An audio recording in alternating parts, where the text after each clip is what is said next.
Good afternoon, good evening, hello, welcome in to Trust the Process Live. If you've been following us, either if you are with us live or you are catching us in podcast form, you've kind of picked up on the theme that we've been going off of, and what we're doing is we're taking inventory. All right, boys, we're stocking the shelves. We're taking inventory of what we have to look at here in this great sports city of Philadelphia. Now, we've been doing that in the form of trials, and we've been putting teams on trial. We've been submitting evidence. We've been asking the grand jury of our peers, which is really ourselves, to make a ruling on these teams. Before we get to that, I am your host, James Hyden, here with my guys, Mr. 5 Digits Max Coolish. I don't know if he has 5. He might have more because he seems to have a bigger bank account because he has a house now. Max, how are you? I'm great. Plucking away every day at the house. Always a new adventure here. As usual, freezing downstairs because I still haven't figured out the temperature control and, ready to get to it. You have a high-ass air conditioning bill, man. Yeah. Honestly, it's really not. The upstairs is still like, not hot, but it's just so disproportionate to downstairs, especially because I got marble tile everywhere. Yeah. No, not a lot of rugs down here yet to soak up any other kind of cold. Wait, you got marble? It's not real marble. It's not real marble. That's fine. I'll take fake marble. Yeah, Wait, before we go any ahead, boys. Are we like what kind of temperature are we talking here? Are we like a nice warm 72, or are we like a nice 68 crowd? Oh, I mean, given the choice, I'll take 68. Okay. Given those two choices, I'm going 72. Yeah, really. The issue is I don't like being cold inside. I don't like being cold. My fingers are freezing right now. That's always the issue with me. If I'm inside and it's anything lower than 70, my fingers are just always cold. Always Interesting. cold. You don't like getting bundled up? I like getting more bundled up. I do. I had a hoodie on, but I had to rock the Sixers gear. I don't have a Sixers hoodie. I'll do is I'll go 72 during the day, and then I'll turn it down at night because I like sleeping cold. At night I'll get cozy. I like sleeping cold. Yeah. Yep. The man who likes it at 72, YG, the young gentleman, James Jackson. How are you? I'm good. I don't know if anyone is TV show fans.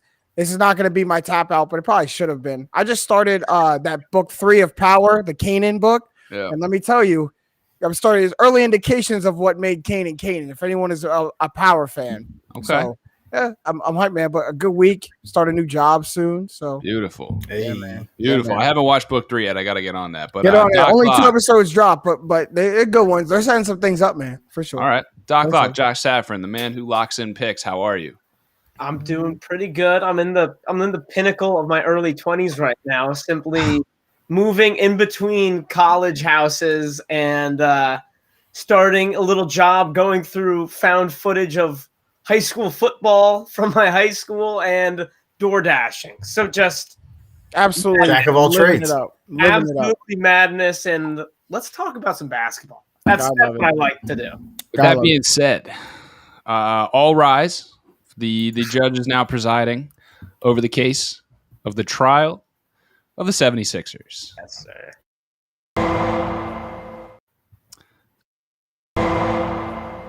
Got a little interest there. Hit him with it twice real quick. Yes, I do it again.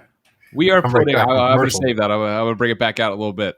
We are now putting our basketball team here in the city of Philadelphia on trial, boys. And the biggest question, because we have become not only the poster boys for tanking in basketball, but for tanking in sports. Love it. And that act of tanking has taken a name. And it was, and maybe still is, but probably was, the process. The question I have for you guys, and I'm coming to you, Max, first, because I'm putting you on the spot. I know this is where I want to go first. Set the tone, Digits. Set the tone. Was the process a success? I I just want to say that it's maybe a little bit hard to use "was" because the process is still in effect. Simmons and Embiid are say that. No. No. This is still going on as far as I'm concerned. The process to me, and maybe this is what the beauty of the process is its subjectivity. Because to me, the process was burning it all down and building it around Joel Embiid. So for me, in my eyes, maybe it depends on how roundabout it gets there, but at least with what's left of the current Sixers as of this very second, I don't believe the process has ended. So at this point, with that in mind, the process has not been a success to this point because the process had one goal. That was to win a championship. It was to burn it all down, to get out of mediocrity, and to come back like a phoenix out of the ashes with a championship ring and a parade down South Broad Street, and that hasn't happened yet. And until it does, the process cannot be anything but a failure. So the process is both incomplete and a failure because you said I agree with the last thing you said, but as of this moment in time, the process should Ben Simmons get traded tomorrow. I think that was, to me, I think you could bookmark the second end of the process. I think that if it were to end tomorrow, yes, it would be a failure. But with that being said, like I said, I don't think it's over yet because I feel like there's enough of that original core that all the tanking brought with the players and the assets. Like, to me, Tobias Harris is part of the process because we tanked for all those assets to go and get a guy on that kind of contract and to pay him that kind of money. Whether or not he's living up to it or he's, Tobias Harris and that's not who we wanted. If we wanted Jimmy Butler, that's not up for debate here. To me, the process will be over and dusted when all that's left is Joel Embiid and all of the assets and all of the Ben Simmons and all of the everything around it has gone and disappeared. That is when the process is over. Or if Embiid leaves before any of that happens, and in that case, put a fork in it. Okay, JJ, success or failure? I mean, Max, I get what you're saying when you talk about it. Maybe the beauty of the process is subjectivity. I'm not taking off the reins as much as you are when we're talking about subjectivity, but I do think it depends on what was your definition of, like, what do you think the goal of the process was? Was the goal of the process to win an NBA championship, or was the goal of the process to get out of the dark times, become relevant again, put the city of Philadelphia back on the map for basketball? If your goal was the latter, I would say to aim your sights a little bit higher, dream a little bit bigger. Because I would agree. The goal of pretty much anything is to win. It's kind of sad if a big market NBA team is just going exactly. We're not Charlotte over here. We're not looking to just be talked about. We want championships. So from that standpoint, I think from any way you square it, it's a failure. I would disagree with you, Max, that it's still going on. And I think that's an easy way. That's an easy thing to tell yourself if you're a Sixers fan. Kind of helps you sleep a little bit of like, hey, we're not done. We're still building. Like, I don't think it's still the process. I think now it is pay the piper time. Like, now it is time for results, but the process is done. Now it's time to cash in and get the championship. You're now in the championship window that the process kind of culminates in. But to me, that's part of the process. This is post-process. This is the process was to get to now. The process was to get to the championship window. Like, you've made the big moves. You've gotten the pieces that you said this is now a championship, contending team. And maybe this was the first year of it. But I do think this is post-process time. I don't think the process just comes to a screeching halt and it's processed until it's not. Like, I think this is results time. I would agree. Before I think I have a little bit different thoughts than anybody. Before I get to that, Josh, success or failure?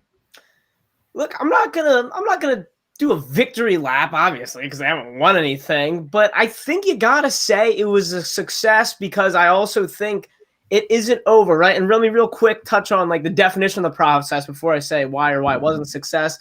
To me, the fact, like, Ben Simmons, right? Like, that draft pick of Ben Simmons, that was still part of the process. And the fact that we're here today and we're going to be talking about trading Ben Simmons for Damian Lillard or Bradley Beal, that's a success. Like, when Sam Hinkie started this process, this was a team that was trying to build around Iguodala and Spencer Hawes.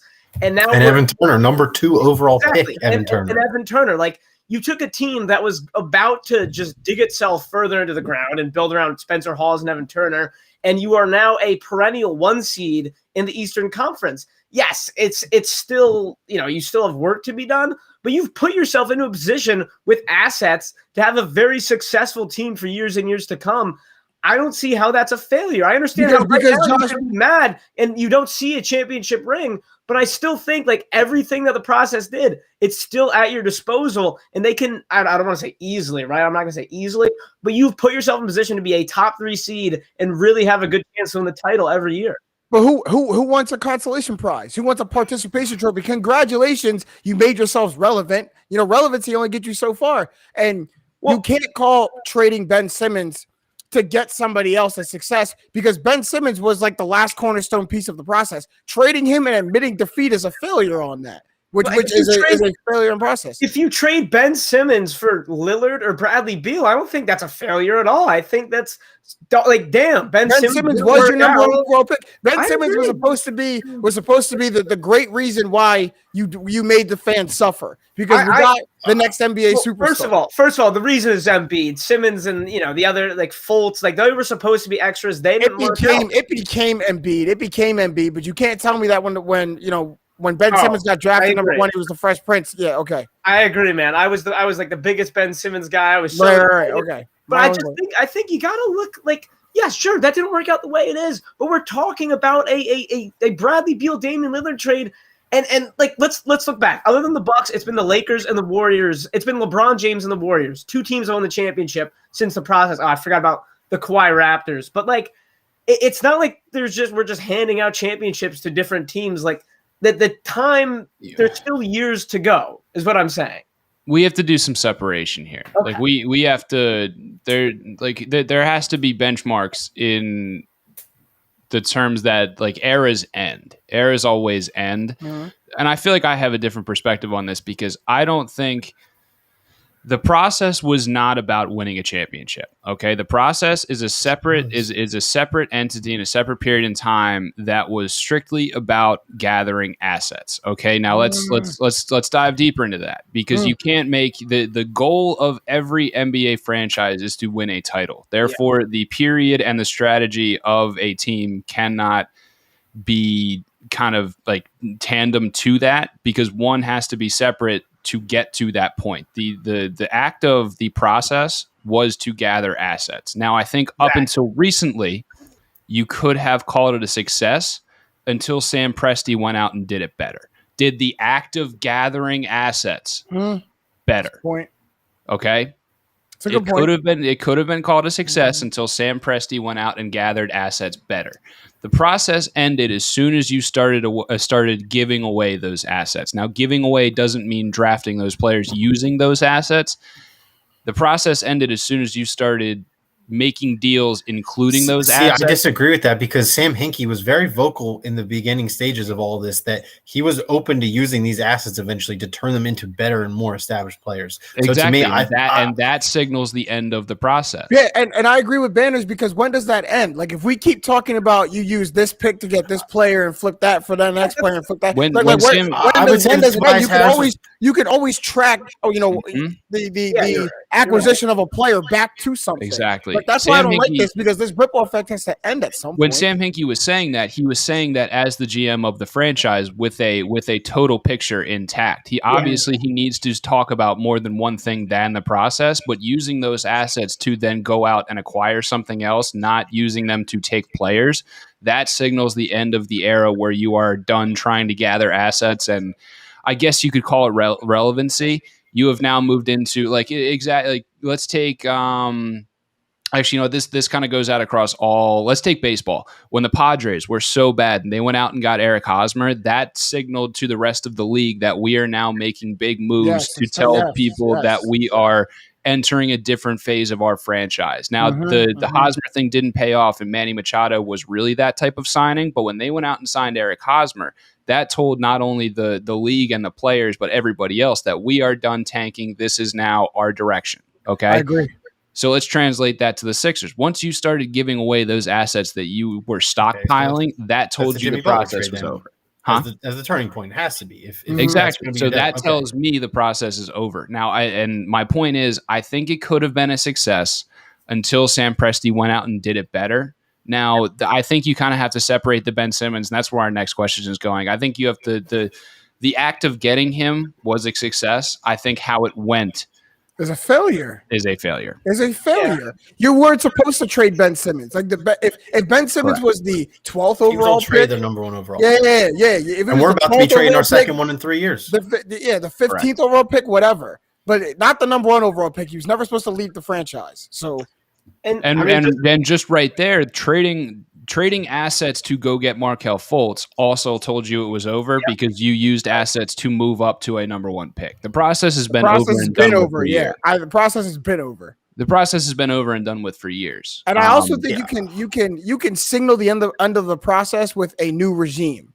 When old GMs come out, Brett Brown kind of survived the new regime, but there was a clear difference when the jerseys changed, when the mascot changed, when the aura changed. Like, yeah, just like with the Eric Hosmer deal that you likened to in the MLB, it was almost like a message the Sixers were giving off that, like, we're not bad anymore. We're back to our swagger's back. Basically. Oh, we're not trying to be bad anymore. We're not trying to be bad anymore. So if our swagger's back, we're a playoff team now. So if the Sixers trade Simmons right after we get off the show and we get Beal or Lillard, and then they go and win a championship next year. Listen, but the process has already been done. That'll be great for the Sixers. It'll be great for the Sixers. Because you don't have the championship without the process. That's fine, but you're right. But that doesn't mean that it's still going on. Yeah, thank you. Call the process a failure if they win a championship next season. Because the process was supposed to be a championship with Ben Simmons. I'm calling it as I see it at 7/16 on 7/26. You know what I mean? Like, it's not as of right now. Sam Presti out-processed the makers of the process. And Sam Presti only did that because Hinkie, as Owen Shields says, Hinkie died for our sins, and he also died for Sam Presti's sins. While that may be true, that doesn't mean that, like, it's like, well, you're right. Sam Presti did, or Sam Hinkie did die for our sins and for Sam Presti to take that business model, but that doesn't mean that Sam Presti isn't currently doing it better as the owner of 20 billion first-round picks. Right? I no disagreement. Absolutely no qualms with that. Point is made. All right. So we talked about a benchmark in there, boys, and one of our benchmarks was one of the top three picks in the NBA. Now is a bit of a convoluted time because there's so many options. There's so many opinions. And I want to before we get to the kind of crux of the issue, which is, of course, Ben Simmons, I want to ask you what your ideal draft night would look like, because this kind of goes in hand with our talks about draft picks, talks about assets, and it gives you a nice little parlay or segue. And I have parlays on the brain. Segue into the real crux of the issue, which is number 25. So we're going to go back around. Josh, what does your ideal NBA draft night look like? Yeah, my ideal NBA draft night is simply, like, in the simplest terms, it's the Sixers aren't picking when pick 28 comes around. Like, I don't really have an exact formula or recipe for how that happens.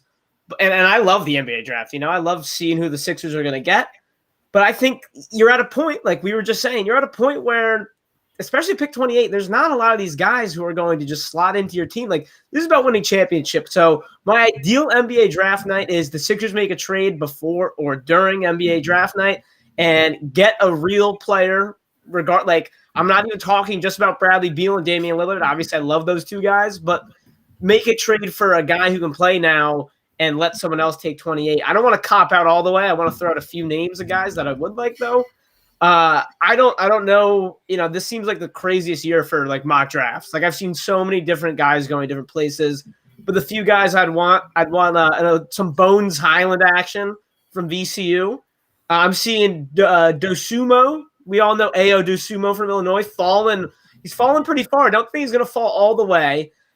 Trey Mann, he's fallen pretty far too. And I'm trying to remember the name. Oh, Springer, Jaden Springer out of Tennessee. Those are a few of the guys that I've seen down there that I think the Sixers would really surprised if Jaden Springer still there at 28. He might slide, but maybe not all the way to 28. 28's, yeah. 28's.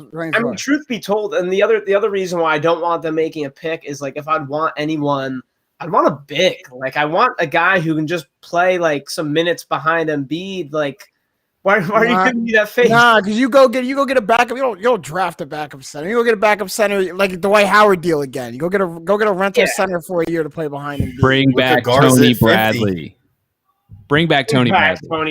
I just feel like we got, like, for the first time in a long time, we have guards and we have guard depth. So I'm like, go get someone big. But it's like, no, I agree. Like, that's why I said I didn't name any bigs, because, like, who am I going to name? Charles Bassey. I don't really like him. Like.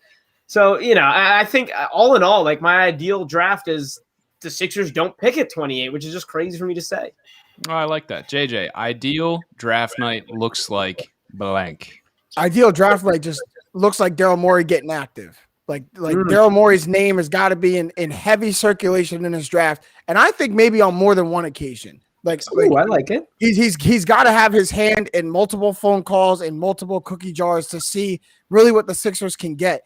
And Josh, I hear your sentiment about not using the 28th pick, and I agree with the mindset because you said it's about winning championships. So that 28th pick is not to be coveted. If someone wants this pick for something, it's out the door before I could even the Sixers may not even have a whiteboard in their office because we're not looking at the board. We're looking at who we can get free agency. And I was thinking about this trade a long time ago, and I've read a little bit more about it today. On NBC Sports Philadelphia, I actually have to shout out the author of this article really quick. Brian Brennan on NBC Sports Philadelphia proposed straight up Ben Simmons on draft night for CJ McCollum. And you get that going. You get CJ McCollum to Philadelphia. It may not be the Damian Lillard home run swing that you want. It gets you a guard scorer while keeping Maxey and Tybal, which I know, in a perfect world, the Sixers would like to keep one, if not two. But gets Ben Simmons out the door. CJ McCollum is not crazy strapped with the salary cap. He is only 1 or 2 years off his deal, so that you might have to, to use some brain power to re-sign him. But it's something that I think the Sixers could consider, and I don't think would be a bad. All of your faces, actually, that was hilarious when I said it. All of your faces dropped, but it's sour to you guys because it's not Damian Lillard, and I get that if you're going to go to Portland, you're going to swing for Dame Lillard. But I think CJ McCollum would fit well in the Sixers. That would be a good trade. You probably still would want to go get a point guard. I mean, I just my gut reaction to that, for as much as we I really like CJ McCollum, as much as we rag on Simmons, you're trading a better player for a worse player, and I just don't want to do that. I really believe that. Yeah, but it's the fit. It's the fit you got to worry about. I know. I agree. It's just absolutely the fit you got to worry about. And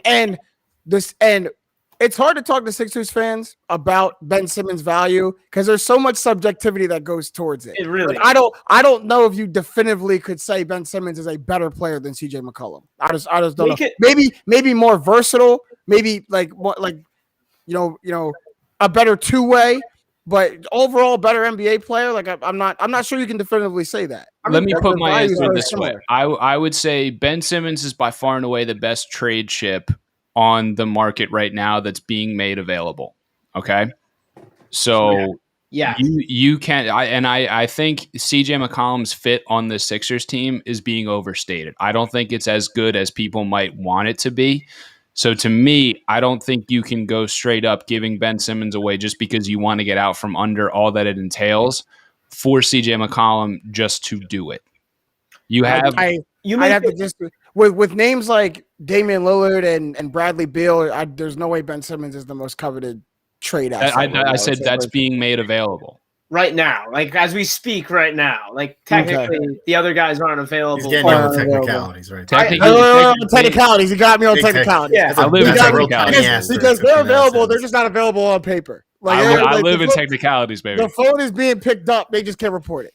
I live in technicalities. I hear you. What if because I like what you're thinking, because it's there might be reality where they're not going to get Dame or Beal, but let's say one of the we'll get there. I want to stay on the McCollum trade just real quick. What if they threw in Anthony Simons, Covington, and another draft pick? Would that because for me I'm not over the moon for that. Yeah, logistically. Maybe just one, maybe Cove. But I still think now the scale is tipping Portland's way a tiny bit. That the Sixers might have to throw a second round pick, just to even it out. It's hard. I think the straight up trade, because the fit both ways goes. If Portland can convince Damian Lillard that a Damian Lillard Ben Simmons 2-crown system can get them towards a championship, then I think the scheme fits both ways. But to me, you lose that trade. And Daryl Morey isn't in the business of losing trades. If you're telling me you're trading Ben Simmons for CJ McCollum and Covington, you lose that trade. That's a lost trade. I mean, you're losing. You're losing age. You're losing CJ McCollum does one thing really well, and I don't even think he's not even the best. We know Ben Simmons is top 3 defensively. CJ McCollum's not a top 3 shooter in the NBA. That's how I look at it. No, but you don't have I don't think you have a wing scorer or a perimeter guard scorer, backcourt scorer like CJ McCollum on your team. You're right, but I can find another way to get a wing scorer without. Like to me, Ben Simmons is 70% of a trade to get you a Damian Lillard or Bradley Beal. But you're weighing so much on Ben Simmons' defensive ability when it proved for you guys this year that just his defensive ability isn't enough to be the second best player on a team. Right. So why is that so big in his trade value?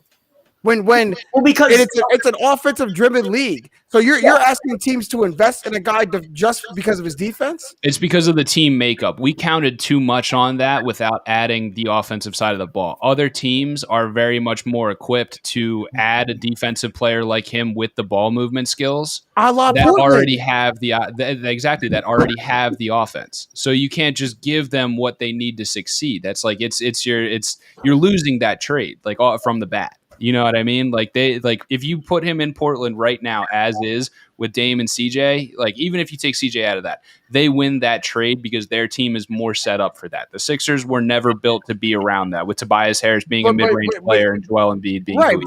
But it's also a trade is also a two-way street. So you also have to look at what the Sixers are getting rid of, not just a bad scheme fit, but bad money, and then gaining something that they desperately need, and that's creation and scoring from the position that they're giving up, and you get that from CJ McCollum. You're right, but I'm saying you can't lose the trade. You at least have to knock. You at least have to draw. So you're telling me. So I'm trying to break this down in layman's terms. You're telling me that what the combination of what Portland is giving up / getting is greater than the combination of what the Sixers are giving up / getting with that single trade. Yes. I'm not sure. I think that wording kind of tripped me up, but I think we're So what Portland is gaining is greater. What Portland is net gaining. Portland's net gain is greater than the Sixers' net gain. Yes, exactly. Yes. Yeah, and just also, I think McCollum's only making $3 or $4 million less than Simmons. Like that also like the money part is also like that's rough. Like to me, I'm more than willing to give up a haul of draft picks, another player, and Ben Simmons for a Bradley Beal or a Damian Lillard. Yeah. Agreed.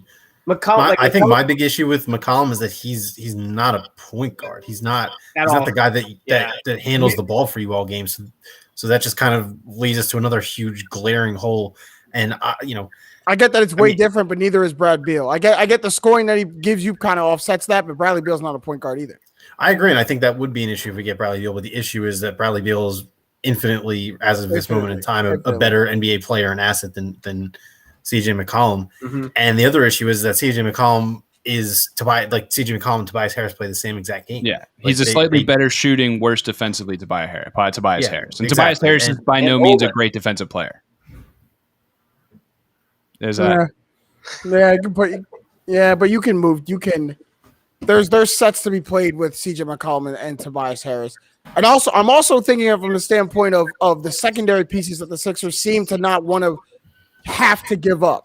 And that's Matisse Thybulle, Tyrese Maxey. That trade allows you to keep both of them. We've kind of moved into this question, and I'm perfectly fine with that, Max. So if you want to touch on your draft night scenario, please. But I feel like you have some things to get off your chest. I was probably the right person to skip on the draft night thing.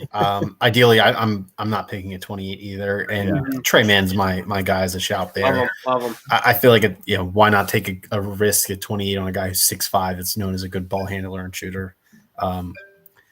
We kind of have a little bit of a mix of that on the bench, but let me throw a rapid fire out real quick to everyone. Is there any guy in the whole draft that you would ever think about trading up for?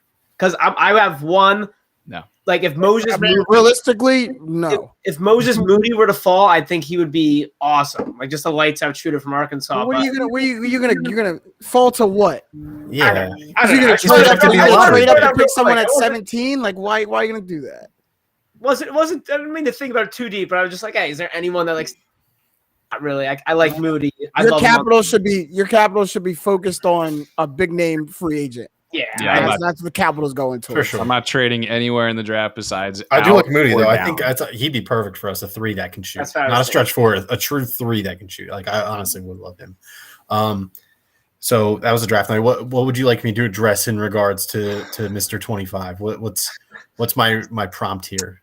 we've kind of dived in. We dove into the not like the shallow end or the deep end. We're wading in. Okay, we're in the wading end of the pool with this CJ McCollum trade. We're talking about this Ben Simmons sweepstakes right now, and I want you to make your trade package. If you can't give me a full trade package, that's fine. Just give me your just overall overarching idea for a way to get Bradley Beal or Damian Lillard. All right. I mean, ideally it's Lillard. Lillard is I mean, he's the guy. Like, I like Bradley Beal a lot. Maybe this is a bit of a hot take for me. I do think Bradley Beal certainly benefits from having just a consistently terrible roster around him. And I do think he is a really, really good player.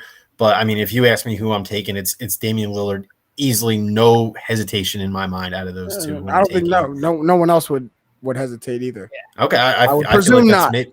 I feel like this is maybe a bit more contentious than I would let on. But me personally, I think regardless of not even talking Sixers, like straight up player on a blank team with gray numberless jerseys in 2K, top and bottom, Damian Lillard is the guy you're taking in a fantasy draft first. Yeah. With that being said, I mean, it's going to take a lot to get him. I mean, the dude has been the face of that franchise for a long time, and it requires a mega deal to get stuff like that done. I don't say this lately. I think the difference between the two of them is that I'm willing to give up Tyrese Maxey for Damian Lillard. I'm willing to take that step. It sucks to do because if this doesn't all shake out where we don't make this trade, and let's be honest here, like I'm not holding my breath on Damian Lillard starting game one for the Philadelphia 76ers next year. Maxey could be a really, really good player. He could be a really good, important piece for us moving forward. Damian Lillard is the quintessential superstar. He is a premier scorer. He's a premier handler of the ball. Is a great leader, huge in clutch moments, which is maybe the most important reason that I would like him on the Sixers. Mm-hmm. Because if I have to watch another minute and 27 seconds where the Sixers score 1 out of 2 from the line and lose a game by 2 again, like I don't know how many more games I can keep doing this. So I need a guy that can take over, and maybe this is Bradley Beal being plagued by a bad roster around him, but for two guys who both haven't won a lot, it sure feels like Damian Lillard is much more of a winner than Bradley Beal is. That's a good way to put it. I like the way you ended that. I don't agree with that. Let's go back around. JJ, what's your take on this Ben Simmons? Wait, really quick. Hold on. Let me just finish this. Simmons, Maxey, you can throw 3 first and 3 seconds if you need to get it done. If you're doing it, you make it worth it for both sides. To just go right into it, I do think Maxey is a underrated, like, big part of this deal to get Damian Lillard because I think for Portland side, if you're trading Damian Lillard, you're blowing it up, right? Brand new head coach, new GM, new people in the front office, so like it's blow it up time. So young players and picks are what is going to be enticing to the team. That's why I fear Matisse. They might like Matisse Thybulle as well. Still has some offensive ceiling to be to get at, but in his second, third year in the league is already second team all defense. So he's playing well for those Boomers. Yeah, hey man, and he's now on the world stage. He's now seeing stuff on the world stage. So I do think that's something that if this deal were to get into advanced talks that Portland might sniff at trying to get from the Sixers, but. With that all being said, I think it culminates to this. If your name is not Joel Embiid on the Philadelphia 76ers, there could be a package that you go into. Like no one is off the table. Yeah. There are people who are way down on the totem pole. Like if they start talking about names like Seth Curry, you're gonna have to something crazy is gonna have to go down. Yes. Maybe 3 teams are gonna have to get in this thing. But there is no one that is off the trading block that is not named Joel Embiid. Hell, if they want to trade for Doc Rivers, you might get to put a package together for Doc Rivers as well. I would encourage that. Yeah, I actually do low-key feel like Seth Curry might be not untouchable, but that's what I'm saying, Max. He's so far down on the list that something wild would have to be. I got you. But it's not impossible. Like if they spoke the right language, Seth Curry could wear a different uniform to get Damian Lillard. Like that's not what's going to stop a trade for me if I'm in the front office. So it's like we said, it's hard to imagine because to get Damian Lillard, Max said it best, requires a mega deal, which means we're not NBA GMs. Like there's going to be some part of this that they figure out that some crazy language that we can't, some protected picks. All you got to do is talk about how you got to get the salaries to match, and might as well just get a verified blue check mark on Twitter.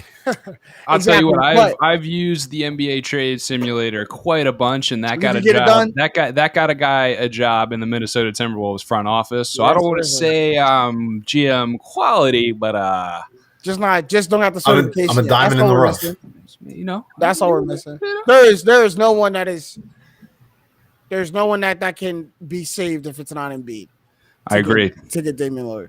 Josh, what's your takes on what's your take on this Ben Simmons sweepstakes, man? Yeah, I mean, obviously it's Lillard. Like, obviously you got to go for Lillard. I just think it's possible that the trade, I think you're more likely to lose a trade with the Trailblazers than you are with the Wizards. So I'm going to throw out a couple trade packages I came up with. So I got one for the Wizards, one for the Trailblazers. For the Trailblazers, you're sending you're gutting the roster more or less. And let me say this also before. I think if Simmons gets traded, Maxi's getting traded. Like, no matter what. I don't really know if there's a certain, like, we like to believe there is. I don't really know that there is, because I kind of like that little package deal in the trade. It's like, hey, here's the best defender, and then it's like giving them like the side of offense that Ben Simmons comes with. Like, here's the missing offense, and it's Tyrese Maxey. And if you put Maxey's on Simmons' shoulder, you put a trench coat on them, they can go buy alcohol. They're the best player in the league, man. They might be the best player in the league. Yeah, and especially in both of these, you're giving up a guard, and you're saying, "Hey, this is a young guard. Who knows what he could turn into?" So I think if you're trading Simmons for either of these guys, Maxey's gone. Let's get that out of the way. My biggest goal here is, go ahead, Max. What's up? Oh, sorry, I thought I was maybe cutting out. I was going to say, underrated thing we need to mention. Maxey also wears number 0, so Blazers fans aren't going to be nearly as pissed with this deal as they could be. Like, those jerseys aren't getting burned; they're not getting recycled.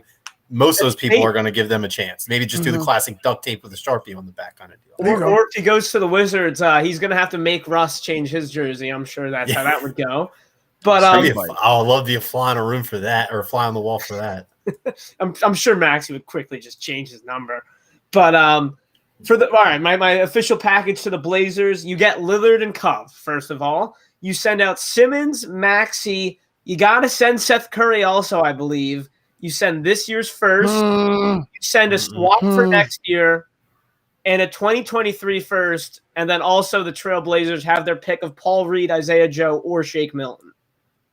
That's what I think would have to be. Like, Josh, you were in the lab today. You were cooking, brother. I don't think they get it done with anything less than that. Or you can have Matisse Thybulle to take away a pick, or like one of the other things. Matisse Thybulle's the guy where, like, if you're a movie torture scene, right? I'm like, I'm not doing it. Then they like break my first arm, and I'm like, all right, you can have Matisse Thybulle.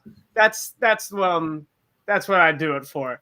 Welcome back, James Jackson. So there's my Trailblazers trade. My Wizards trade, however, I think it's much less, and you get. Wait, can we time out, because I had technical difficulties, and literally at the worst time, because that trade was starting to get juicy, and when I came back to look on everybody's face, I need to know how that finished. I cut out at.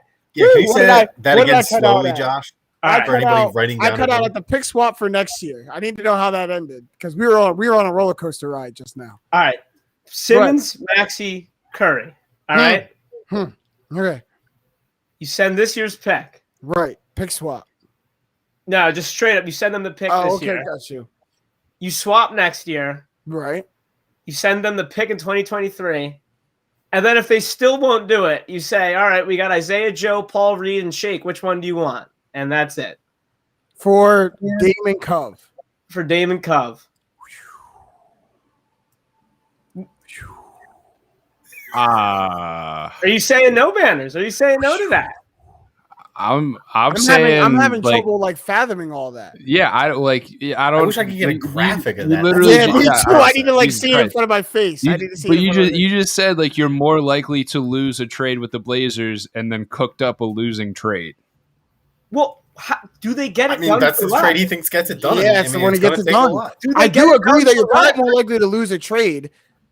I don't think you get it. I honestly I'm just trying to be realistic. I don't think you get it done for less than that. To me, I would include more swaps and more picks to take Curry out of that. Agreed. I think that's definitely what would happen because the Blazers would have zero interest in Seth Curry, who's they've already had old. Seth Curry. They would just buy him out. What's the point in that? They'd probably even take a second round pick, or just a guaranteed second round. Win. Then I'd be happy to do that. I just thought that was like, all right. So now I got my Wizards trade, which maybe this is just the opposite, but I got them sending over Simmons, Maxey this year's first, a swap next year, and then either a first-round pick for farther or a swap for the year after. Like two swaps in a row or a further down first-round pick. And you get back Beal and Rui Hachimura as a nice big.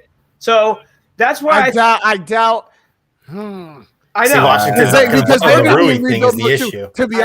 To be honest, I think it makes sense, like assets-wise, like value for value. I think it makes a lot of sense. They're going to be in blow-it-up mode too because Russ is on his way out the door. Beal's on his way out the door. Rui is part of that young next core for them. Yep. And I don't think they're opposed to moving him. I think a lot has to go for them to give up one of their young cornerbacks. Could I entice you in swapping Hachimura for Bertans in that trade? Yeah, I thought you were going to go like Bertans way, Thomas Bryant way.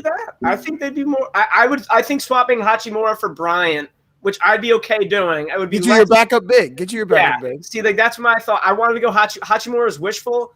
I don't think they would give up Bertans. I think you'd have to give up something else or like a couple second rounders. Can we do Bertans and Beal's salary together? Because didn't they just max him?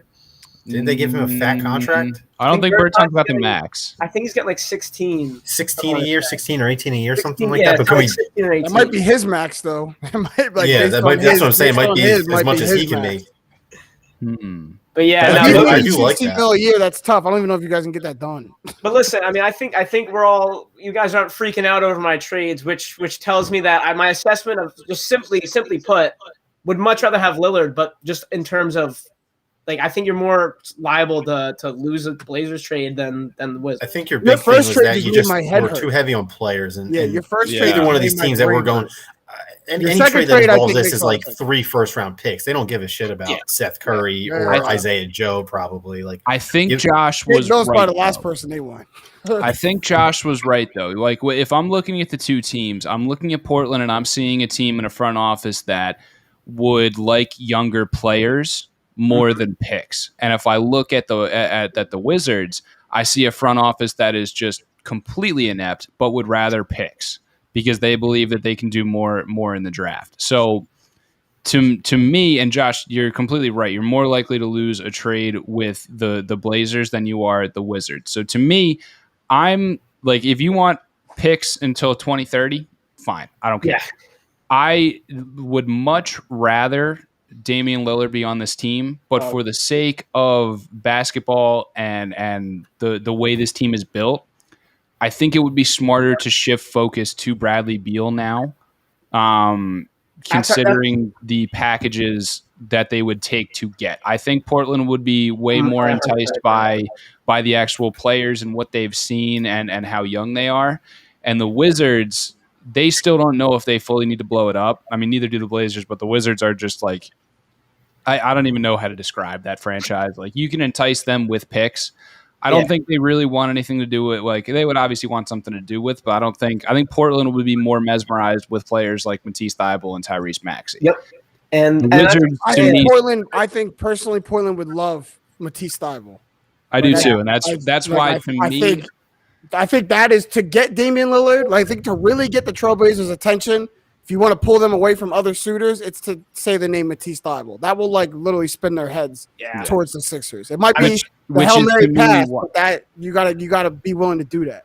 Which is to me why I think you shift focus to Bradley Beal. As a fan, like just simply as a fan, I was all in on Lillard, and now all of a sudden I'm like starting to prepare for Beal, and I don't want to say talking myself into, but just like I was doing. We know Daryl Morey will not take a loss on a trade. So if to get Damian Lillard, you got to get a net loss. He might see what a Beal deal looks like first. I like it. I like the Beal deal. Foreshadowing for a future episode title. Yep, exactly. Beal deal. He saw what the trade package was. He saw what the Houston Rockets were asking for James Harden, and granted, it was even crazier than what Josh just cooked up. The Josh's trade proposal, and he said no. So if Portland tries to do that, I mean, look, honestly, they probably will. I mean, given what they just tried to do with Chauncey and how the direction that front office is going. It's Daryl Morey would probably say no to an absorbent asking price. And if you're the Wizards and you are getting offered pick swaps out the wazoo and all of these picks and Ben Simmons and Tyrese Maxey to go ahead and blow that up and they could see what happens, I think you got to look at Bradley Beal because I think Bradley Beal could get you to keep. You're obviously not sending Seth Curry that way. I think he could get you to keep Matisse Thybulle. So. To me, I would rather keep Thybulle than Maxey because you can find what I want Tyrese Maxey to turn into is a dollar store version of Trae Young, a point guard that can run the pick and roll offense well. You can find a guard that can run the pick and roll offense well. You can't find Matisse Thybulle, who is an All NBA defensive player that still has offensive ceiling left, who is young. Yeah, and I would rather give up. I think the language of what Daryl Morey said is important when, right after the season ended, he's talking about we still believe in Ben Simmons. We still think, we can get him to the level he wants. All that kind of talk, I think is important to send forward to the market to let people know that we're not desperate. Like if we can't get a deal done, we will keep him and work on him and see what we can do. But I think that was important for everyone to know that, like, hey, don't come to me with these ludicrous offers. Oh yeah, we won't take a loss on him. We still believe he's an all-star. Yeah, I think the Harden thing should show that they're not just going to get. I mean, it is a little bit. It's not the exact same, right? Like before last year, everything was different. It feels like the Ben Simmons has always been an eggshell topic. I'm feeling things, Max. You got me feeling things. Eggshell topic. Sorry topic. All right, boys. Last question of the main event right here. Set me these odds. You're the sports book. We are the sports book. We are Vegas. We own everything. Set me these odds for a championship in 5 years. All right, Josh. Championship odds next 5 years for the 76ers. Go. Even. I'm just going to set them at even, but I'm also going to say I wouldn't take it. I wouldn't take the odds. Just get your money back. I wouldn't bet it, but I think that's appropriate at even. If you think it's appropriate at even, what happens if they make a trade for Bradley Beal or Damian Lillard? Then it goes to minus 220. I was like, saying, minus 3,000. Yeah, I've got the trade already. Like it goes into that thought process is that Simmons is going to get traded for one of these guys, and it's even. Like I think it's 5 years. Like I said about the whole process argument.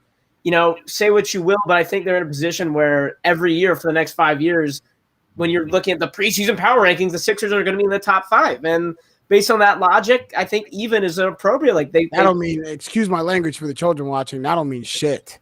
They could be preseason top 5 all they want. That don't mean shit. Right, but I'm just saying, the law of averages. If they're in the top 5 for 5 years, even odds. I wouldn't take it. I don't think they'll do it. I don't think they'll get over the hump. I will root for them every year. Even. Okay, JJ, what are these championship odds? I think if you bet on the Sixers in the next 5 years to take the championship, that you're taking a risk. Not a huge risk, but it's given what we've seen, given how the tenure of the Doc Rivers or how the start of the Doc Rivers tenure, how it started, I would say it's not crazy, crazy odds. But I'm saying like plus 500 or something like that. Like something to let you know that they're not big odds. Yeah, something like to let you know that like the Sixers are, in my opinion, with a full healthy NBA, are not on the short list to win a championship next year. Now, if they make a trade for Damian Lillard or Bradley Beal, that might put them in contention. But with teams like the Lakers coming back healthy, the Nets coming back healthy, the Bucks have now gotten over their hump. Kawhi coming back to the Clippers healthy, like I think the Sixers have a rough path to get to the championship. So. It's definitely not even. Like I'm not confident in this. Like put it this way: if I had to come out of my pocket to bet the Sixers winning a championship in the next 5 years, right now I would not be totally confident in that. Like I would be, I'd be going out on a limb. What do you say? Even is tough, man. Even to me, is pretty confident. Like even to me, is saying like, yeah, it could go either way. But I don't think it's a 5-year window. They just were the 1 seed. Yeah, I'm not saying I'd bet them at even. I'm putting my bookmaker hat on and saying, how can I get like what would like people would bet money on the Sixers at even in the next 5 years? I feel like it's a big window. I agree with Josh. I was going to say plus 150 for a 5-year window. Yeah, I mean, you got to remember we were just the 1 seed, Banners. This isn't like we're coming off a 25-win season. Yeah. Look at how the season. Look how the season ended. Look at how the season ended. That doesn't matter. It doesn't matter. Yes, it does. For books betting odds, that doesn't matter. They see a team that's good in the regular season. That's all that matters. You have a high win total. You are going to be in the top 4 seeds on a year-to-year basis. You're going to have good odds, whether or not that's in your team's DNA or not. They also see a team in flux, a team that doesn't trust their head coach right now. One of their corner piece star players is avoiding their phone calls. A veteran player is throwing bullets at their fans. Just for the record, that got debunked it did very quick. Just for all the good people out there. Boys, I'm looking at this and I'm looking at William Hill's odds right now, and the team that just lifted the championship trophy is plus 900. Yeah, to repeat next year. So and the 5 year. It's so different when you're saying 5 years, though. No, I know, but if we're going to extrapolate that out over a 5-year window. Like even the Nets, who people think are a super team, are plus 250 in the next year. So like if the Nets are minus odds, the Nets are like minus 250 at least for a 5-year championship window, at least. No, because I don't think that assumes that they keep this core for 5 years, and I don't think you can make that assumption. I also don't think anybody's giving you a minus 250 for a 5-year window. Like this, like to me, like I'm looking at, plus like 650, 700 here. I'm with you, Banners. I'm maybe not that high, but I'm. You find me a bookmaker that gives you plus 700 my mind on 5-year championship windows. No, I think you have to answer this question, Max. I think you have to answer this question. Your championship window is dictated if Joel Embiid can be an NBA MVP caliber player. Do you think for the next? Do you think that's got a 5-year window on it of him being the damn near the best player in the NBA? Yes, I do. Yes, 100%. I think he has 5 years of being an elite player. I think he has 5 years of. I'm saying top 3 to top 5. That's your championship window with Embiid, and to me, that's 2 to 3 years. He can be an all-star and an upper echelon elite player, but your championship window is dictated on if he is MVP level, and I think there's 3 to 4 years total of that, and you already spent one. Right, I'm signed up for that. Like, listen, I'm not saying they will win a championship in the next 5 years. And maybe I'm closer to Max where it's plus 150, right? Like, let's call it plus 150. Even might have been a little like overdoing it. I think it's closer. Like, I think plus 200 and below is more fair for a 5-year window than like what do we say? The Phillies were like what, plus 600 or plus 700. The Sixers and the Phillies are not on the same level playing field. Agreed. The Sixers or the Phillies are plus 600 to win. No, I think that's what our consensus was. Did we set that really? That's what y'all said for the Phillies? I gave like a plus 800. For a 5-year window, yes. Right, but I think what trade they shouldn't be close. You know something I don't? Huh? You know something I don't for the Phillies? What trade do you see on the horizon? 5 years. It's 5 years. Dave Dombrowski's the guy who traded Pedro Martinez, so I got to believe something's going to happen. Jesus. All right, boys. We took up a lot of time there in the main trial, so we're gonna let a couple of these topics we have for the second half roll over into next week. But before we get to the ruling, before we get to the speaking of the jury, I want to tell you guys about our friends over at PHL Sports Nation. You got to check them out. PHL Sports Nation, a local Philadelphia sports site covering your favorite teams across blogs, social media, and every kind of print, everything. You got to check them out, phlsportsnation.com, Philadelphia Sports Nation, enhancing your Philadelphia sports fan experience. And also, if you didn't catch us live here today, you can catch us wherever you get your podcasts, whether it be Apple, Spotify, Anchor, anywhere in between. You find one we're not on, we'll get on their head. Trust the Process Live, TTPL Philly. You guys know where to find us. And now, boys, we have to reach a ruling. Okay, it's got to be a majority. There can be abstains. You can abstain from a vote if you want to. I will be the foreman. I will collect all of the rulings here, and I will issue You're teaching a me a verdict. lot about how the judicial system works, by the way. I used to watch a ton of Law and Order. We're getting here into these rulings, so we're going to go around. In the trial of the 76ers, are they guilty of? Wait for it. Keeping them on the hook here. I can build up suspense. I'm waiting for it. Are they guilty? Oh, Are they guilty of failing this city? Wow. Woo! The jury now must now deliberate. We are going back into all records are sealed. Turn in your cell phones. No contact with the outside world. Lunch will be delivered every 12 hours. We will now go around and we will deliberate. We will start with our guy, Josh Safran. That's probably a good place to start, too, if we're going to be honest. Absolutely not guilty of failing the city because, first of all, they have done what every single team has done ever, pretty much, in this city. Like, I don't want to put the microscope on them. We know nothing but disappointment here. If anything, they have given us hope year after year, and they squander it, and it's very painful, and I don't think it'll ever stop. But that's what I live for as a Philadelphia sports fan. They give me a tremendous amount of hope every year and a reason to be excited. And as long as Joel Embiid is here and still doing his thing, I will say the 76ers are not guilty of failing the city. We have one against. Juror number 2, James Jackson. Are these 76ers guilty in your eyes? All right, boys. I'm excited. It's time for the tough talk because if we go secular here and kind of circle back to one of our first discussions about an hour ago, and we said, was the process a failure or not? I think it is okay to say that the Sixers failed the city for the process era.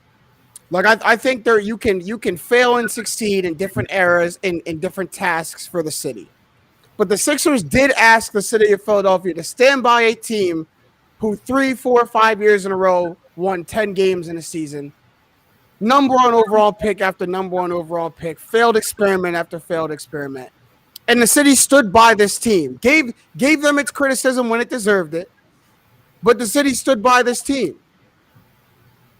And in my opinion, the goal of going through all of that was to get a championship. Like the reason why we put you through that known pain and suffering was to get a championship. And at the end of the process, the championship was not delivered. So in that task, I think this, and that's our overall discussion. That's why it led. I think in that task, sadly to say, the Sixers I found the Sixers guilty of failing the city. We have 1 for and 1 against. 2 votes remaining. Abstains are valid. Maximilian Coolish, how do you find the defendant? So, initially when you hit me with this question, my mind immediately just jumped to, of course not. That's no sports team owes their fan base anything other than the effort to field a competitive team. And there are some stipulations to that rule. Obviously, we took that rule to the most extreme. And to me, that's where my initial points led me, is that the Sixers made this decision. They decided to not field the city by making us sit through year after year of 41-41 or 40-42 and getting waxed by whoever the hell in the first round in 4 or 5 or maybe 6 games if we were a little bit extra feisty that year. I think the Sixers did the right thing in terms of how they should treat us, in terms of how they serve us the way we serve them as the circle goes, right? But then I started thinking a little bit more, because that was so long ago and so many things have changed since then. And to me, the big thing is that it was the changes in ownership. We got meddled with at the highest level in some cases. We've had no continuity in terms of what our plan is on a regime-to-regime basis. If the NBA was so opposed to what the Sixers were doing, then they needed to internally, discreetly put them on probation or something, because what they did was they uprooted the guy who had a vision and they tried to duct tape the hole closed. And that to me is where I started thinking maybe the Sixers did fail the city because ownership wasn't strong enough in committing to the guy who they said they would commit to. So at this point, I'm a little bit conflicted here because I was so ready to start talking here and say, no, there's no way that they owe us more than what they did. One team wins a title a year. They've given it their best shot. They've been making the playoffs. They've been winning series. It hasn't been a total failure in terms of looking at it from the outside. A neutral objective didn't have to sit through 5 years of 10 to 14 wins, right? If you're looking at it objectively, the Sixers are a competitive team. They're one of the 7 to 8 best teams in the league, and I get it. It's probably only the top 3 or 4 that have a real shot. But the fact that they went, they took the action to try and bring some rejuvenation to the idea of Philadelphia basketball, that got me in. But then when they lost control of the plot and didn't clean up their mess, that's where I feel like that is what falls on them as a organizational responsibility. So I think I'm going to have to cop out and abstain here. As much as I really did want to give an answer. You can't give us all that just to abstain. You can't give us all that. That was a symphony you just gave us, man. I'm trying to make it as clear as I can. Not give us a vote. You cannot. I think you guys should take comfort in the fact that I'm even at the point of abstaining, because literally until the words started coming out of my mouth, I was ready to say, this is a stupid question. They made the move to try and be competitive, and that was the end of the discussion. Right. But it's not, though. And the fact that your mind opened up, is kind of where I'm going. Like, can you just give them an A for effort and call it okay? I can't say that I cannot personally say they failed the city, because they took the steps necessary. They traded away those picks that they accumulated when they sucked. They've traded up for number 1 picks. They've drafted number 1 picks. They're trying to get all-stars around their best guy. They made the midseason rental move for Jimmy Butler. They have made the moves when they needed to make the moves to show a commitment to winning. Whether or not that pays off and it ends up with a ring and a banner. You don't care about the execution of it. You don't care about the execution of it. Then. Exactly, because only one team wins a title a year. That's like saying that every team who doesn't win a title that year has failed their respective market, regardless of because not every team made their fan base sit through not mediocrity, not mediocrity. Like. So you know what you went through. That's the thing. The fan base was sitting through mediocrity. We went through embarrassment. 10 years of mediocrity between NBA finals and the process. That's the thing. That's where I'm gonna have to shut you down there, because the Sixers lived through a decade of mediocrity and they saw where it got. But that wasn't the process. That's what I'm saying. That's what led to the process. Exactly.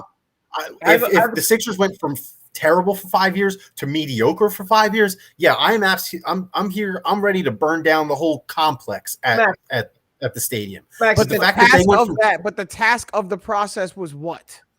The task of the process was to burn it down and build a contender eventually. Oh, Max, you know the task of the process was to win a championship. Was to win a championship, excuse me. Was to burn it all down, build a great team with homegrown assets, trade assets, whatever you can do with all those stockpiled assets, and you win a title.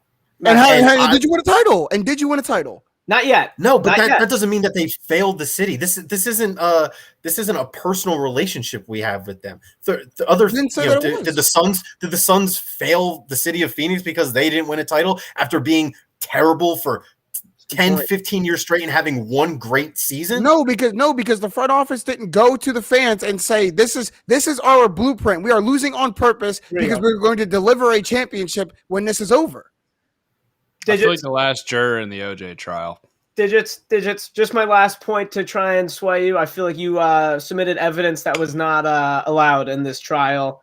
And it's that when you brought up Dave Silver, because it sounded like all of your evidence pointed toward Philadelphia or the Sixers being not guilty. And where things went wrong is when a third party got in and jammed everything up. And that is why you're hesitant. To me, that is not on the 76ers. That is yes, on, it is. That falls squarely on ownership. If anything, that falls more squarely on ownership than being the ownership threw Hinkie under the bus. 100%. Exhibit Silver will be allowed in this case. You got to put it in there.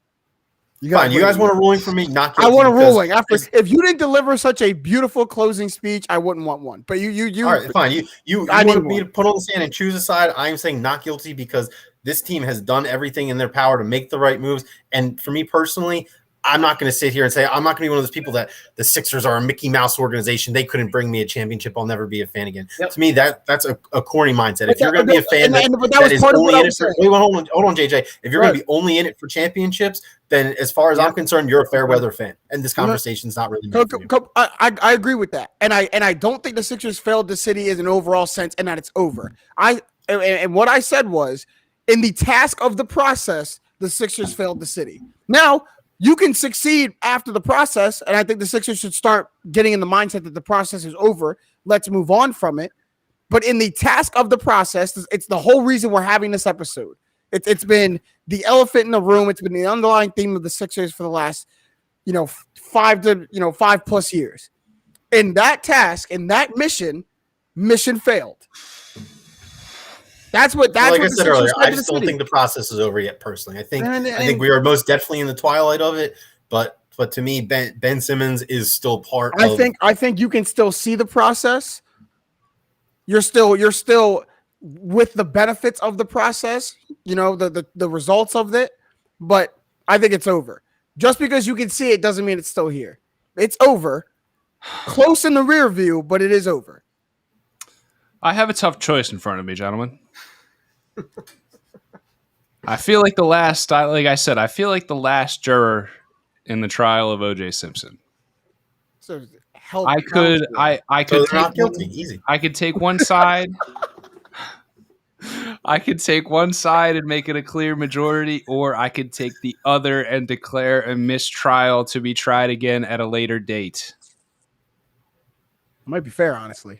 Wow, that would be some flex that might be fair, honestly. That might be fair, honestly. But go ahead.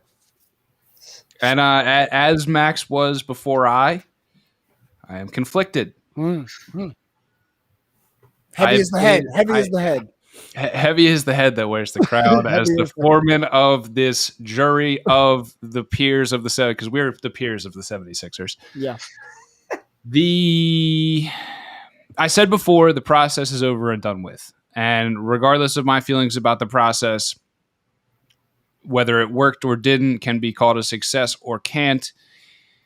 The goal of the Sixers now is to win a championship. They are now no longer in a dedicated era of strategy. They are playing the same game as every other team in this league, which is to best suit their team for a championship. In that, I cannot fault them. However,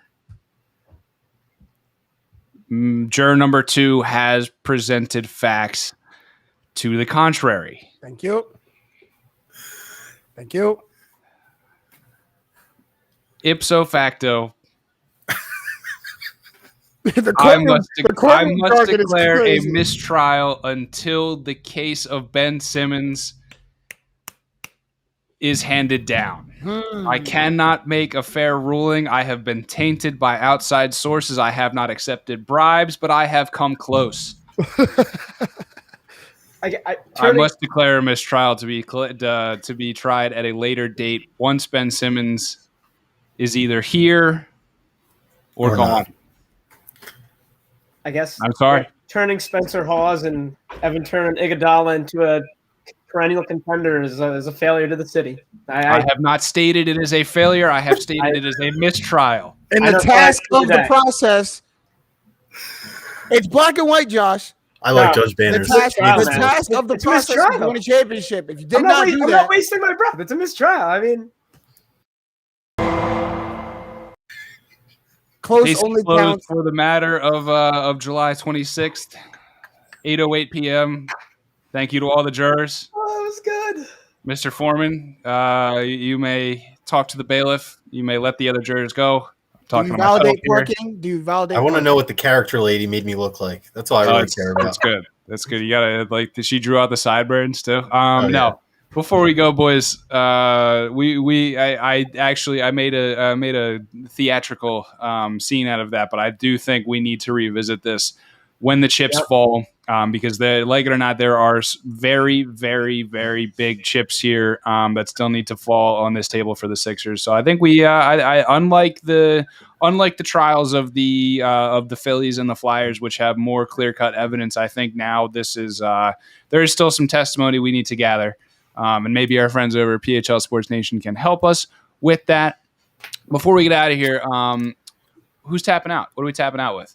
Anybody got one? I got one. I go first because Let's go. I'm gonna put another person on trial who's not used to being put on the stand to have to answer some questions, and that's one Greg Popovich. I got to talk to this man, Coach Pop. Coach Pop.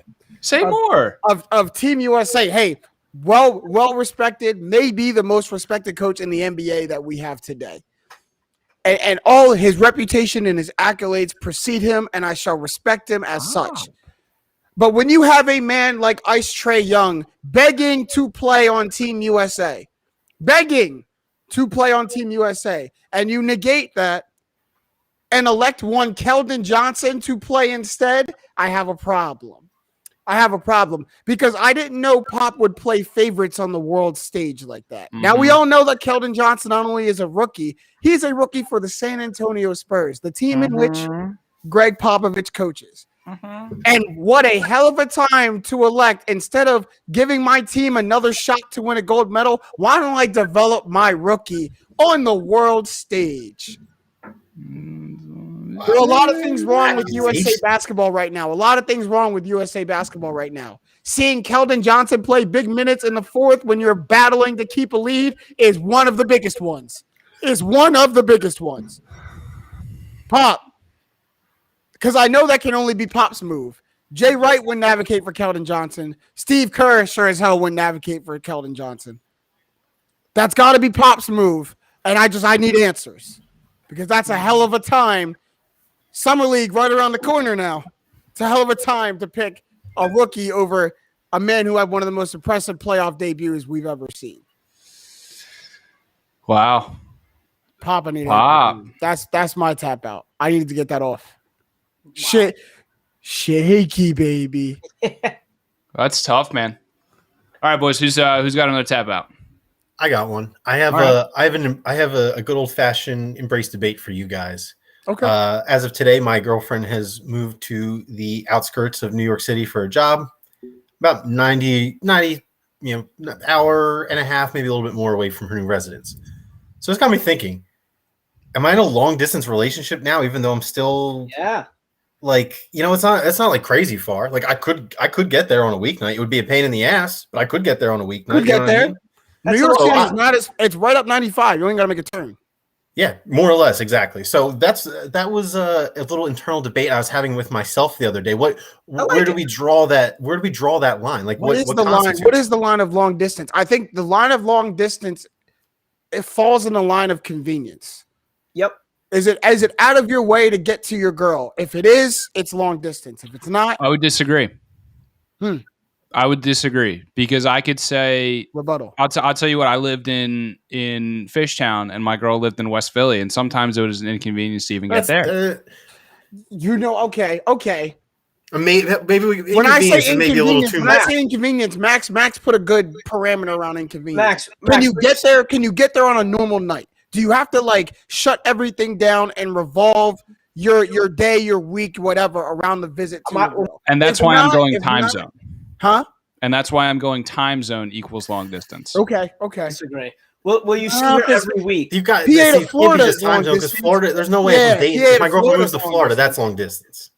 And I can't even go state lines that's an hour and a half, 2 hour flight though.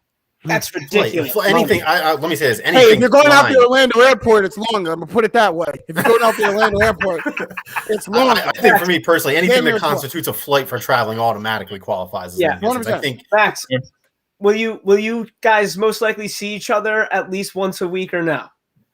Like most weekends, we'll probably do the alternating thing. I mean, she just moved out of the city where she's lived in Philly the last couple of years, so it's not like she doesn't know what to do around here or anything. I'd qualify that as guilty of being a relationship. I have the ruling. Can you get there without refilling your gas tank? Can you get there on like Oh, I like JJ, that. if you gotta refill the gas tank, you're in a long distance relationship. Okay. I like that. I like Okay, that. You then can I make think it I to New barely York on a qualify half 'cause a I'm always tank a gas. 3/4 tank kind of guy, and I think I can Yeah, get there. you got to keep a half a tank. You do got to keep a half a tank, probably. Yeah, It's a good ruling. Josh, you got to I tap think out? that's it. Thank you. Honestly, I had a tap out prepared. I remembered thinking of it, and then I got so worked up by the whole trial that I have no idea what I was going to say. So I'll tap it out with this. I never want to hear that the process was embarrassing because those are my favorite years of Sixers basketball. And Nothing better. There's nothing better than no expectations watching a sports. yeah, team. yep. So like that's I guess that's I my get it tap from that out. standpoint, but That's my tap out. It's real simple. It's so easy. Since I was so jaded by this trial that I will go like I just hate the whole they embarrass the city. It's like, are you kidding me? I was so happy to spend $4 on a ticket and watch basketball, man. That was awesome. I was not embarrassed at all. That is all. I think when people say the process embarrassed the Sixers, that's a projection. I understand it's what like- it means, but it's just like It's like seeing somebody like at the park do something crazy, and it's like, wow, that's so embarrassing. But when you talk to that person, they're like, I don't care who's looking at me. I don't care who's staring. Like, I'm that person. yeah, it's. I agree. I see where you're coming from. So I'm gonna come at the Olympics here. Love it. Do it. Smart man. Do it.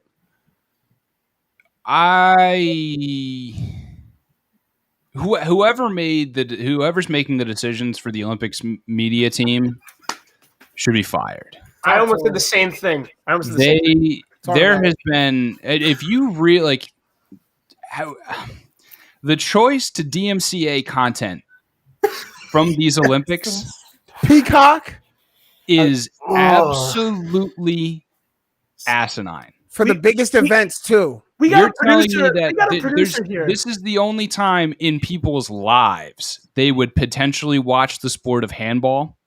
And the fact that you can't clip out a piece of a dude getting smoked in the face with a handball, you can't clip that out and put it on Twitter. You can. You're just going to get your account. It's going to get taken down. It's going to get taken down in 30 seconds. It is the Olympics saying if you want to see handball, you can only go through us, and that subscribe to Peacock. not only Peacock. Yeah, it's behind a paywall. It not only is that archaic, it's foolish. It's along the theme of the Olympic Committee living however long ago you want to say, but not in 2021. Banner, I don't mean this to come at you, but this is just like so huge major baseball vibes from the Olympics. Just top to bottom. Just really just it is what it is. An amazing job of blowing this. Yeah. When they have the spotlight, like when the one time people care about the Olympics or baseball, like those words are interchangeable in whatever I'm about to say here. Whenever the masses are focused on that sporting event, the people who run it are just like, how can I make this so unenjoyable for everybody who's not in person, and then even make it suck for those people too? Because that's what it seems like they're trying to do. Most people couldn't even find the opening ceremonies. Yeah. I know Like they have it was a record low in ratings. It's down like 20%. for the opening ceremony. Didn't they air like it like 7 in the morning Eastern or something?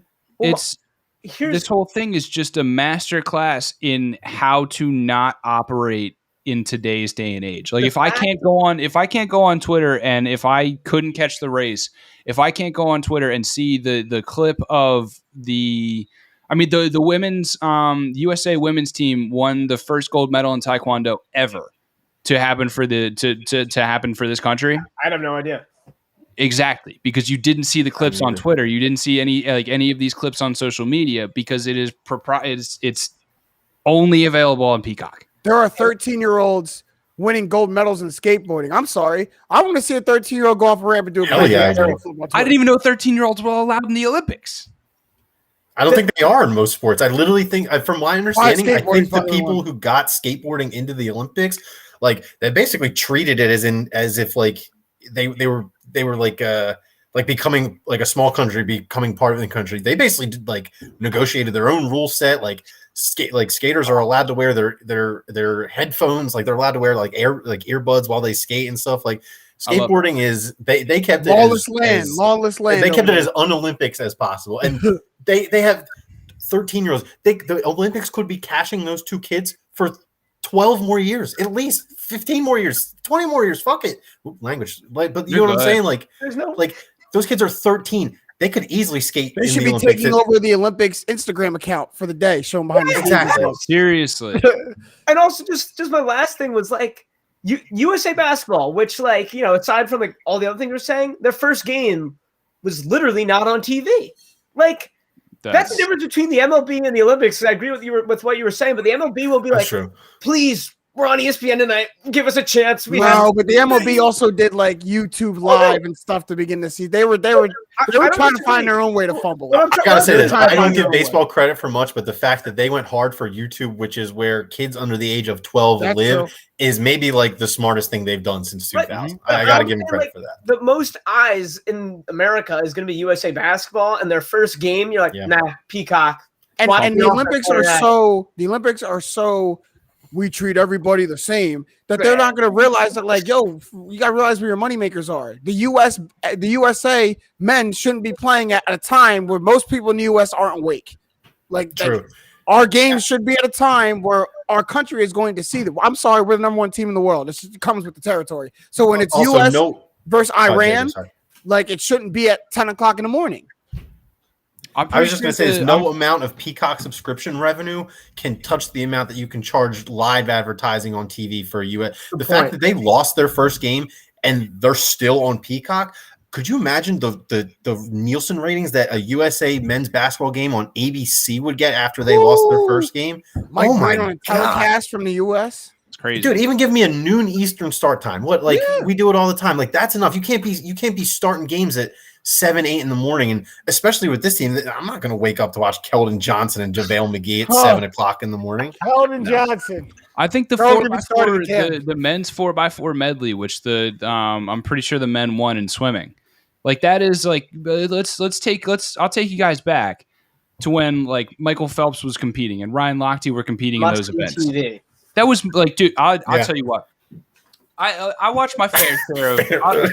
I watched my fair share of sports in bars. Okay. I'll tell you, the energy in a college bar watching men's Olympic swimming was electric. That was incredible. And it aired at like 6:30 in the morning. Can't drink all day if you don't start in the morning. Well, yeah, but not that early. I'm working. Talk to him. Like, what are we really doing here? Like, this was just, it's so, to me, you didn't need to have him this year. You could have pushed him back. Yep. Banners, great job adding a shit on the Olympics segment. We needed that. Needed it. Hey, we could have a whole episode on shit on the Olympics. That is tip of the iceberg of what they're cardboard beds. You can't be Congratulations, serious. MLB and NCAA. You guys are good. Someone did it worse. Someone did it worse. Jesus. And unlike the NCAA and the MLB, the Olympics don't even feel the need to put out any kind of quote, statement, nothing. Yeah. It is what it is. Fellas, we're gonna light a big torch and let our ratings go up in smoke. Fellas, I'm at home now and it's dinner time. So all right, boys. It's been a pleasure. We got all that out of our system. The trial of the 76ers has been declared a mistrial to be tried again at a later date. And the Tokyo 2020 Olympics are guilty. You better believe we will try them again at a later date. But for everybody here at Trust the Process Live, thank you for tuning in. We're brought to you by My New Philly, where something's always new and everything is always Philly. If you did not catch us live, you can check us out in podcast form or on YouTube / My New Philly, or anywhere you get your podcast, Spotify, Anchor, anywhere in between. Trust the Process Live, TTPL Philly. Till next time, we'll see you next week, everybody. If you know someone at Twitter, hit us up at TTP Live on Twitter. Hasn't been active in 11 years, so let's get that over to us if you can help us. See you, Philly.